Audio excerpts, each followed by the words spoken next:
Today we're going to tackle an annoying issue that many Samsung Galaxy users face, the non-registered on network error. If your phone is showing this error, don't worry, we've got a few solutions that might just fix it for you.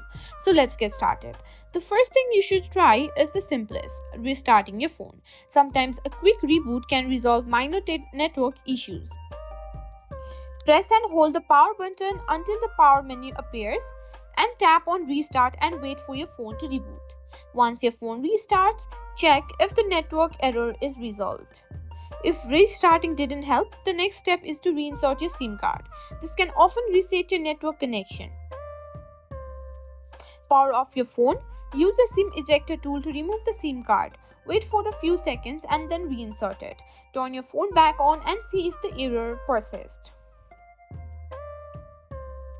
Make sure your phone software is up to date. Sometimes network issues can be resolved with the latest software updates.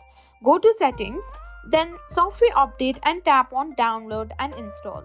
If there is an update available, download and install it. But if you're still seeing the error, try selecting your network manually. Go to Settings, then Connections, Mobile Networks, and finally Network Operators. Tap on such networks and select your carrier from the list. And that's it. Hopefully one of these solutions worked for you. If you found this tutorial helpful, don't forget to like, share and subscribe. Thanks for watching and I'll see you in the next one.